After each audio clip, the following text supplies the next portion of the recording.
থাইরয়েডের সমস্যা বলতে প্রথমে একটু জানতে হবে মানে থাইরয়েডটা কি। থাইরয়েডটা কি বলতে গেলে আমাদের যে থাইরয়েড গ্ল্যান্ড রয়েছে যেটা আমাদের গলার এই জায়গাটাতে বাটারফ্লাইয়ের মতো থাকে, ঠিক আছে, যেটা আমাদের স্কিনের নিচেই জাস্ট।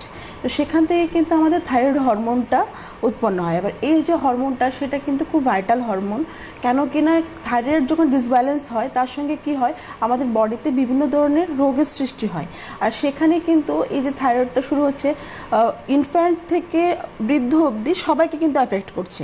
কেন কিনা আমাদের থাইরয়েডের যে ফাংশনে আমরা একটু পিছন দিকে আসি তাহলে জানতে পারি মেইন যে মেটাবলিজম, আমাদের প্রপার যে একটা মেটাবলিজম হলে আমাদের সেখান থেকে নিউট্রিশন পাই, এই কাজটা কিন্তু আমাদের একটা ভাইটাল কাজ করতে থাইরয়েড রয়েছে।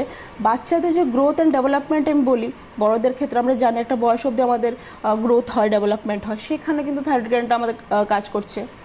তার সঙ্গে কি রয়েছে আমাদের যে ব্রেন গ্রোথ করছে থাইরয়েড, তার সঙ্গে আমাদের ফিমেলের ক্ষেত্রে যে আমাদের মেনস্ট্রুয়েশন সাইকেলটা রয়েছে সেটাও কিন্তু এই থাইরয়েডটার জন্যই। এটা একটা ভাইটাল রোল রয়েছে। তার জন্য থাইরয়েড যে গ্ল্যান্ডটা রয়েছে না বা থাইরয়েড হরমোনটা আমরা ইগনোর করি যে হ্যাঁ ঠিক আছে থাইরয়েড হলো আমরা কিছু একটা মেডিসিনের উপরে ডিপেন্ডেন্ট হয়ে যায়, সেটা কিন্তু একদমই করা উচিত নয়। কারণ এই গ্ল্যান্ডটা যদি আমাদের ঠিকঠাক না থাকে, সিক্রেশন ঠিকঠাক না হয়, সেখান থেকে কিন্তু আমাদের হাইপো বা হাইপার দুটো থাইরয়েডে কিন্তু হতে পারে। হাইপো মিনস যেখানে সিক্রেশন খুব বেশি হয়, হাইপো মানে যে একদমই কম সিক্রেশন হয়ে যায়।